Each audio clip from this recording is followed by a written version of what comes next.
नमस्कार, मैं रवीश कुमार स्वागत करता हूं आज की बड़ी खबरों में जो आपके जानना बेहद जरूरी है। तो चलिए बिना किसी देरी के नजर डालते हैं आज की सबसे अहम खबर पर। भारत और अफगानिस्तान के रिश्तों में आई है नई गर्माहट। लंबे समय के बाद दोनों देशों के बीच कूटनीतिक रिश्तों की नई शुरुआत हुई है। आइए जानते हैं आखिर ये मुलाकात क्यों है इतनी अहम। नई दिल्ली से बड़ी खबर। विदेश मंत्री डॉक्टर एस जयशंकर ने अफगानिस्तान के विदेश मंत्री से मुलाकात की है, जो काबुल की अस्थिर स्थिति के बीच एक बड़ा कदम माना जा रहा है। इस बैठक के दौरान भारत में काबुल स्थित अपने टेक्निकल मिशन को दूतावास का दर्जा देने का निर्णय लिया है। ये फैसला दोनों देशों के बीच कूटनीतिक संबंधों को पुनर्जीवित करने की दिशा में एक महत्वपूर्ण पड़ाव है। जय श्री राम। भगवान श्री राम की नगरी अयोध्या एक बार फिर जगमगाने को तैयार है। इस बार दीपोत्सव में होगा ऐसा नजारा जो इतिहास के पन्नों में दर्ज हो जाएगा।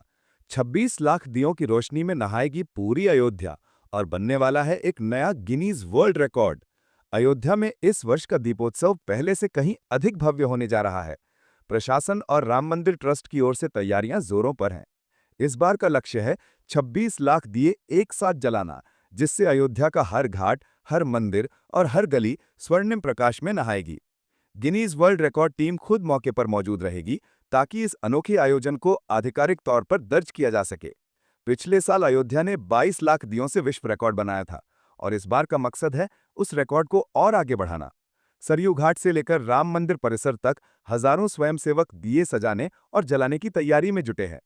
इस आयोजन में ड्रोन लाइट शो, रामायण झांकियां और सांस्कृतिक कार्यक्रमों का भी आयोजन किया जाएगा। पूरे शहर को एलईडी लाइट्स और फूलों से सजाया जा रहा है ताकि पूरी अयोध्या स्वर्ग जैसी दिखे।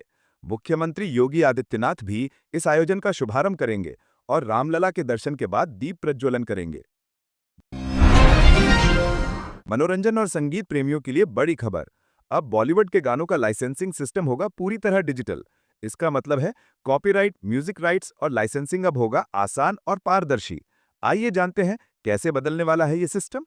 सूचना और प्रसारण मंत्रालय ने घोषणा की है कि सभी बॉलीवुड और इंडियन म्यूजिक लाइसेंसिंग को डिजिटल प्लेटफॉर्म पर ले जाया जाएगा। इस कदम से गानों के अधिकार लेने और देने की प्रक्रिया अब तेज और पारदर्शी हो जाएगी।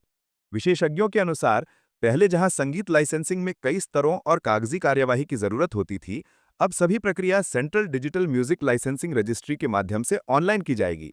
विशेषज्ञ मानते हैं कि इस डिजिटल प्लेटफॉर्म से न केवल बॉलीवुड बल्कि इंडिपेंडेंट संगीतकारों और स्टार्टअप म्यूजिक प्लेटफॉर्म को भी फायदा होगा। आर्टिस्ट अब अधिकतम रॉयल्टी पा सकेंगे और गानों के वितरण पर पूर्ण नियंत्रण रख सकेंगे। बाजार के जानकारों और निवेशकों के लिए बड़ी खबर। इस साल भारत में आईपीओ यानी इनिशियल पब्लिक ऑफरिंग की बाढ़ आने वाली है। लाखों निवेशक इसके लिए तैयार हैं और कंपनियां भी अपनी सूचीबद्धता के लिए पूरी तैयारी में हैं। आइए जानते हैं इस आईपीओ सीजन में क्या क्या नया होने वाला है। 2025 की अंतिम तिमाही में अनुमानित लगभग $8 बिलियन तक के आईपीओ भारतीय शेयर बाजार में सूचीबद्ध होंगे। विशेषज्ञों के अनुसार इस आईपीओ बाज के पीछे दो कारण हैं। 1. कंपनियों की विस्तार योजनाएं। कई बड़ी और मीडियम स्केल कंपनियां पूंजी जुटाने के लिए सार्वजनिक बाजार का सहारा ले रही हैं। 2. निवेशकों की आकर्षक परिस्थिति। बाजार में बढ़ती तरलता और निवेशकों का उत्साह आईपीओ को सफल बनाने में सहायक होगा। इस दौरान टेक्नोलॉजी, बैंकिंग, एफएमसीजी और औद्योगिक क्षेत्रों की कंपनियां सबसे अधिक सक्रिय दिख रही हैं। भारत और ब्रिटेन के बीच कूटनीतिक संबंधों में आने वाला है एक महत्वपूर्ण अवसर। यूके के प्रधानमंत्री कीर स्टारमर 8 और 9 अक्टूबर को भारत का दौरा करेंगे। आइए जानते हैं इस यात्रा के पीछे क्या बड़ी वजहें हैं और भारत को इससे क्या लाभ मिल सकता है। यूके के प्रधानमंत्री की ये भारत यात्रा भारत यूके जॉइंट ट्रेड और इन्वेस्टमेंट को बढ़ावा देने के मकसद से आयोजित की जा रही है। इस दौरान दोनों देशों के बीच कई महत्वपूर्ण बायलैटरल एग्रीमेंट्स और इन्वेस्टमेंट समझौते होने की संभावना है। प्रधानमंत्री कीर स्टारमर नई दिल्ली और मुंबई में उच्च स्तरीय बैठकों में हिस्सा लेंगे। विदेश मंत्रालय ने बताया कि यात्रा का मुख्य उद्देश्य ट्रेड, इन्वेस्टमेंट, शिक्षा और तकनीकी सहयोग को नई दिशा देना है। रॉक म्यूजिक प्रेमियों के लिए बड़ी खुशखबरी। लेजेंडरी बैंड स्मैशिंग पम्पकिंस पहली बार भारत में अपने कॉन्सर्ट के लिए आने वाला है। भारत में रॉक संगीत का उत्साह बढ़ाने वाला ये कार्यक्रम निश्चित रूप से युवाओं और संगीत प्रेमियों के लिए यादगार होगा।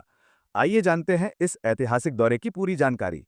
स्मैशिंग पम्पकिंस, जो अपने समय के सबसे बड़े रॉक बैंड्स में से एक हैं, बेंगलुरु और मुंबई में अपना एशिया टूर 2025 आयोजित करेंगे। भारत में ये उनका पहला लाइव प्रदर्शन होगा। कॉन्सर्ट के आयोजकों ने बताया कि इस कार्यक्रम में बैंड के सभी हिट गाने और नई एल्बम के कुछ स्पेशल गाने पेश किए जाएंगे। कार्यक्रम में लाइटिंग और स्टेज इफेक्ट्स को अत्याधुनिक तकनीक से सजाया जाएगा ताकि दर्शकों को एक अविस्मरणीय अनुभव मिल सके। मध्य पूर्व से बड़ी खबर। इजरायल और गाजा के बीच संघर्ष ने एक बार फिर चिंता बढ़ा दी है। हालिया घटनाक्रमों में दोनों पक्षों के बीच लड़ाई तेज हो गई है और अंतर्राष्ट्रीय समुदाय की निगाहें इस संकट पर टिकी हैं।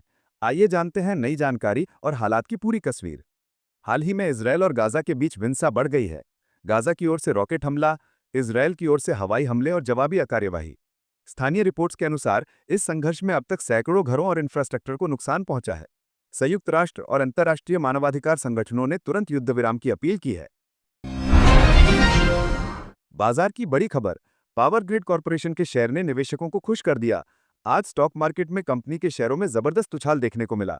आइए जानते हैं इसके पीछे कारण क्या है और इसका निवेशकों पर क्या असर होगा।